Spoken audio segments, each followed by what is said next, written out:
I'll definitely make you happy. He grips my hand with a strong force, his eyes brimming with tears as he makes his vow. I respond with a gentle smile. With him, who cares so deeply for his sick mom, I'm sure we can build a warm family. I believe we'll be able to show our great-grandchildren to our grandparents. Ignoring a slight feeling of discomfort, I accept his proposal. My name is Grace. I'm a 27-year-old caregiver working in a nursing home.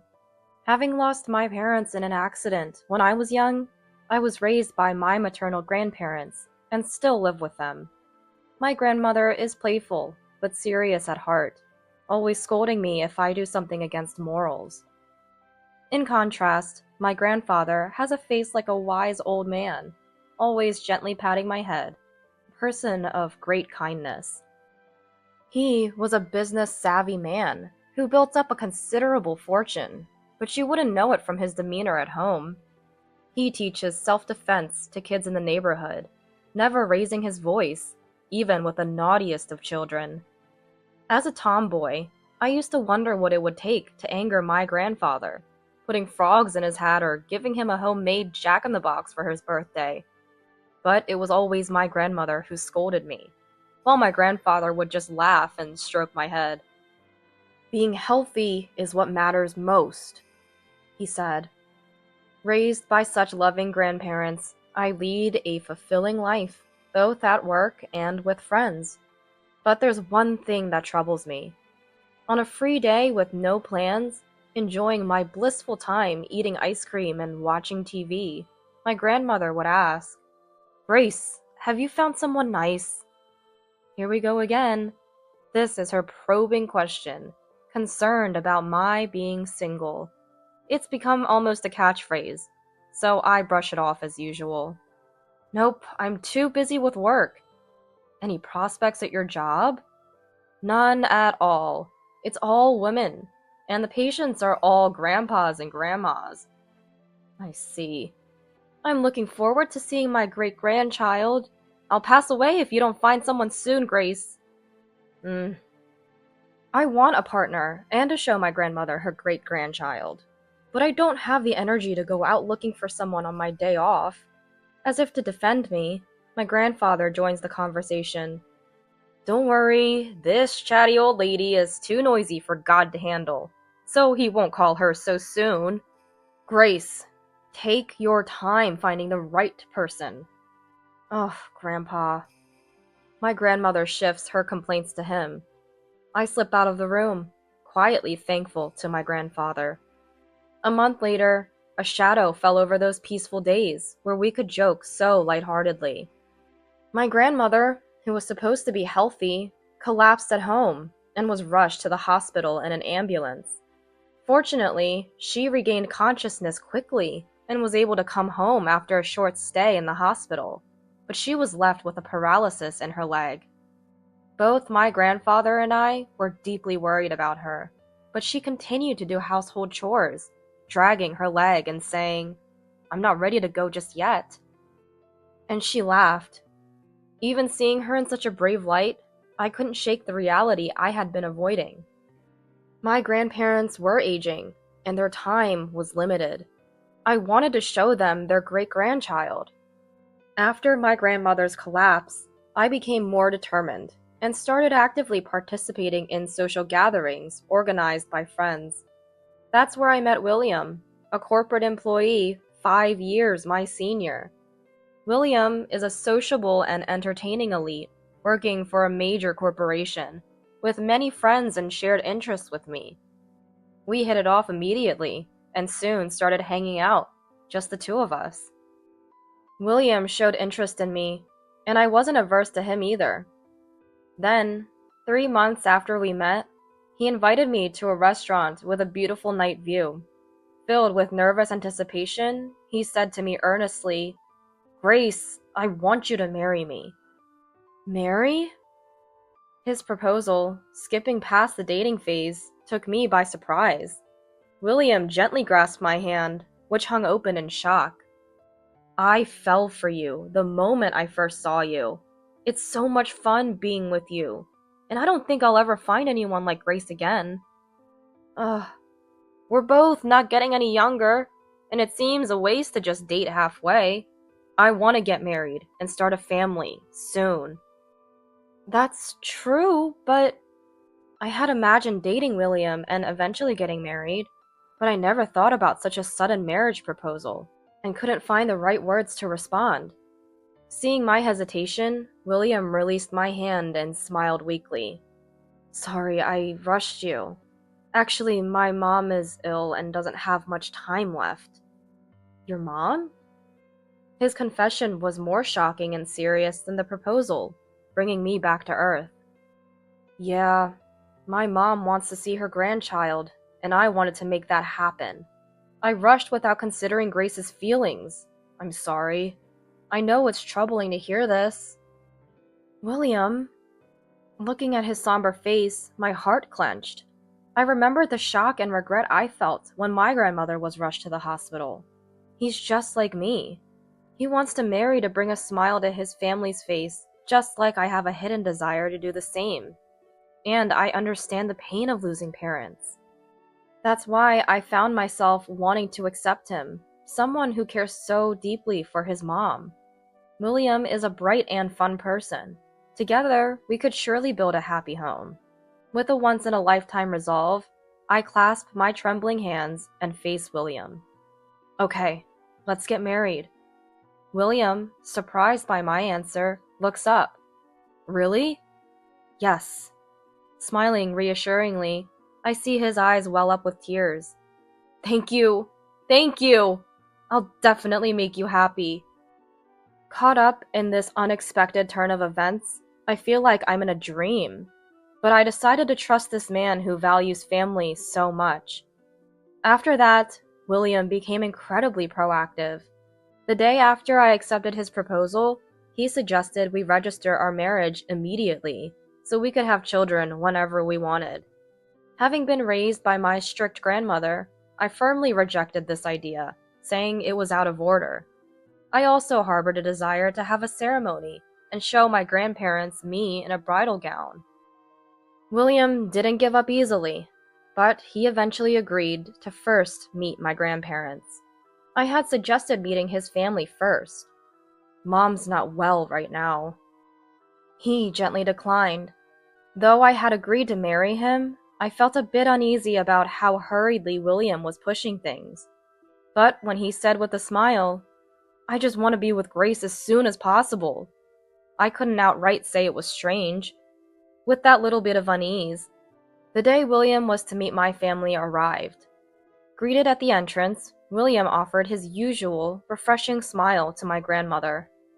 What a fine young man, truly worthy of my granddaughter, she whispered to me, her voice filled with joy. I swelled with pride. Surely, choosing him as my marriage partner was the right decision.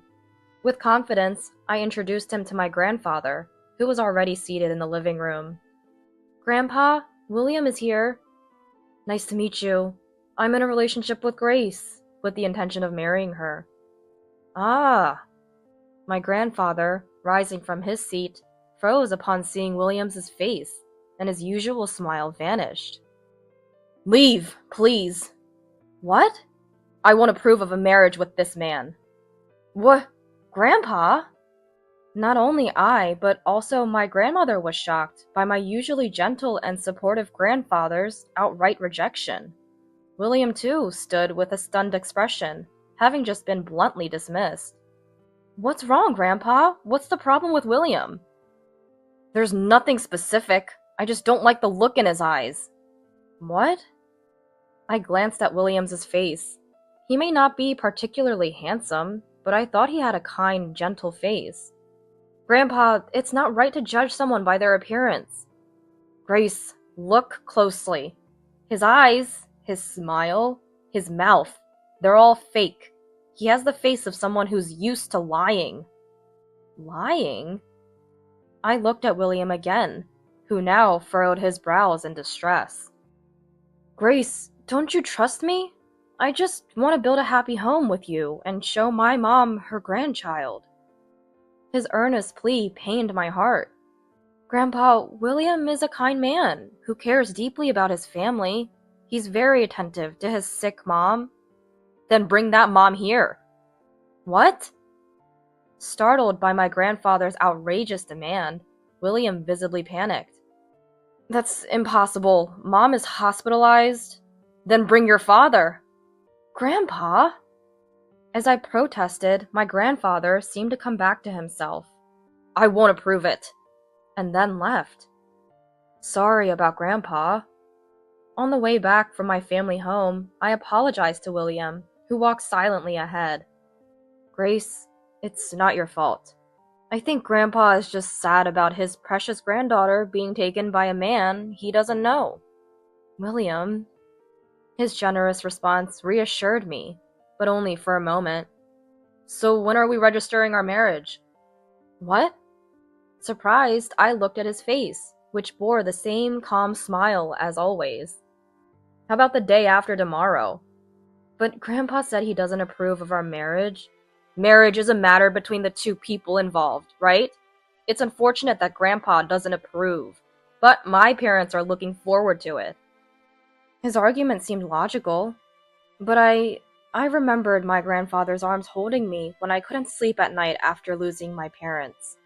I remembered his kind eyes, watching me happily as I ate. My grandpa, who was always on my side. I like William, but I can't believe my grandpa would say something to hurt me. It's not that I don't trust him, but I can't shake the image of my usually gentle grandpa's stern face. I don't want to get married like this. I don't want to betray my grandpa. Sorry, but I want to wait to get married. What? William stopped in his tracks at my words. He looked down at me, laughing. What are you talking about? My mom and dad are excited about it. I'm sorry, but just like you care about your parents, my grandparents are important to me. I want their blessing if I'm going to get married. So? I desperately searched for words to make William understand. But from above, ugh! A languid sigh sounded. Old people about to kick the bucket don't matter. What? What did he just say? Stunned by William's sudden change, I stared at him as he laughed and scratched his head. When we're married, my parents will become your family. You're an orphan, naive about the world. Once married, you enter the husband's family, so opposing in-laws don't matter. Anyway, you can't go back to that house anymore. What are you saying? My confusion seemed funny to him, as his smile deepened. His smiling eyes were empty, and only the corners of his mouth creepily curled upwards. Be grateful to my mom. I'd prefer someone like a model or flight attendant, more suited to an elite like me. But when I told my mom about you, she liked you. Being a caregiver, you can take care of her. And as an orphan, you have no one to rely on, which makes it easier. That can't be. William? Ha ha ha! Laughing hysterically, William scratched his head in confusion. Feeling terrified, I instinctively stepped back, but a large hand brutally grabbed my arm. You're not getting away. Let's just go to the city hall now. Enough of this hassle. No! I tried to escape, but his grip was terrifyingly strong. However, in the next moment, the grip on my arm was gone, and William lay on the ground, screaming. Confused about what happened, we both stood in shock until I felt a firm pull on my shoulder. This damn guy! Don't you dare touch my granddaughter! Grandpa? My grandpa, who had pushed me behind him, glared at William with an intensity I had never seen. What the hell, you senile old man? William, his temples throbbing, lunged at Grandpa, but in an instant, he was flipped over and landed on the ground. Huh? Grandpa coolly looked down at William, who laid there looking dazed. Whenever William tried to attack, Grandpa skillfully knocked him down with mysterious moves. While William was breathless, he seemed unhurt. I knew Grandpa was trained in self-defense, but I never expected him to be this skilled. It was like a scene from a comedy, attracting the attention of passers-by. Before I knew it, a circle of people had formed around us, gasping each time William fell. Realizing the crowd, William looked around in shock. "What the hell is this? What's with this old man? Remember this. Never come near Grace again." "Damn it! You'll regret this!" Muttering like a defeated villain, William crawled away. The crowd dispersed as he left. Feeling the tension dissipate, I sat down on the ground. "Grandpa, Words failed me, overwhelmed by emotions, but Grandpa gently stroked my head, just like always. Later, Grandpa had a detective agency investigate William thoroughly. Turns out, William had a history of divorce. The story about his sick mother was a complete lie. In reality, his very healthy mother-in-law had tormented his ex-wife with all sorts of abuse. His father-in-law, who was bedridden, had his care entirely pushed onto his ex-wife, who barely escaped to her parents' home and filed for divorce. This happened just 6 months before he met me. Burdened with a hefty divorce settlement, William and his family saw me as the perfect new slave, especially as an orphan and caregiver. They never imagined a hidden trump card like Grandpa. Grandpa and I used the information from the detective agency and my attempted assault to legally force William to never approach me again, with the help of a lawyer, and we even received a small settlement. William and his mother, to the very end, hurled insults at me, saying, "Orphan like you." But having such parents, I thought it's better to be without them. When I asked Grandpa how he knew William's true nature, guys with eyes like his are never good news. He just laughed and said, "I was surprised that Grandpa got so angry just on a hunch, but he must have been certain William was bad news." Having expanded his company through challenging times and economic booms, my grandfather must have seen a lot of the unpleasant sides of people.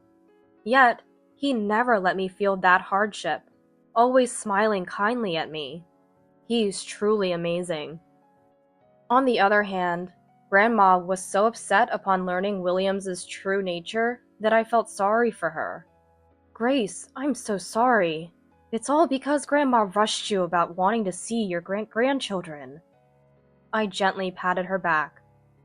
"It's not your fault. I'm the one who couldn't see through him, and you were just worried about me being alone after you're gone." "Grace? Just give me a bit more time, and I'll find someone wonderful like Grandpa. Please live long, both of you."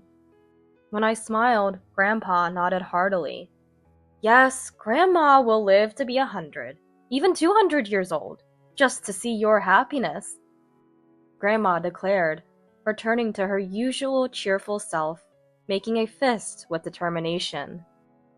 3 years later, as I was leaving the nursing home where I work, "Grace, that's you, right?" A familiar voice called out. He looked more haggard and unhealthier than 3 years ago, but I recognized him. It was William, my former fiancé. Despite my obvious distaste, he approached me, looking pleased. "You're still working as a caregiver? I bet no decent man would take you. With no parents and only old grandparents to bring along. Poor thing. You should have accepted my proposal back then." "What?" "But I'm glad I found you. I came here to ask you for a favor." Listen, can you get my dad and mom into this facility? I've been begging the authorities for care, but no luck." "Oh. Alright. If I marry you, I won't have to pay for expensive care facilities. I don't really want an old maid, but I'll take you. It'll be easier for you to care for my parents than being overworked here. And you'll get the status of being married. That rude old man must regret taking away your only chance to get married, huh?" Hey, are you listening? With that vacant look, no wonder I'm the only one. "Grace, sorry to keep you waiting." "What?" A man parked his car near William and me, leaning out the window. "Sorry to keep a pregnant lady waiting." "Pregnant?" William, surprised, looked at my belly, agape. He had been so engrossed in his delusions, he hadn't noticed my pregnancy. Yes, 2 years ago, I met a man Grandpa approved of, got married, and now we're expecting a little life. Who was this man? My husband asked curiously. An ex-fiancé, I replied, and after a brief frown, he smiled warmly. Nice to meet you. I'm Daniel, Grace's husband. I don't know what you need with my wife, but we have an errand at her family home, so excuse us. Just wait! I haven't finished talking. As I moved to the passenger seat Daniel opened for me, William tried to grab my arm. I spun him down to the ground, using the self-defense techniques Grandpa taught me after that incident. Looking coldly at William sprawled on the ground, I said, "What do you want to talk about? I can't get your parents into this facility, but I can warn the director about you, a person who speaks ill of others' grandparents." Ugh. And it seems you're the one in trouble, not me.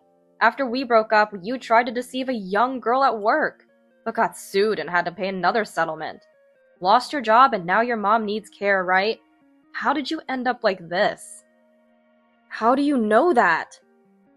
His face turned pale with shock. Ignoring William, I got into the car. I have more important things in my life than dealing with such a selfish, irredeemable man. Wait, please! Help me! His pitiful cries faded as Daniel drove away. Did you and the baby have a good day at work, Grandma? As I got out of the car at my family home, Grandma came over, happily patting my belly. Ever since I got pregnant, she's become more energetic. I'm going to the zoo with my great-grandchild. And she eats healthy food every day. Daniel, I got some good fish today. Oh, nice! My boss just recommended a great wine to me. My husband and Grandpa entered the house, chatting happily. Grandpa took to Daniel the moment they met, and Grandma told me he always looks out the window on the days we visit. Grandpa says, "He has a nice smile." Daniel, preparing to be a dad, reads parenting books and cookbooks for our unborn child and me. The precious scene of my husband, grandparents, our child, and me, all around the dinner table, perfectly matched the future I had hoped for. I'm glad I trusted Grandpa's judgment of people. At dinner, I savored not just the meal, but also my happiness.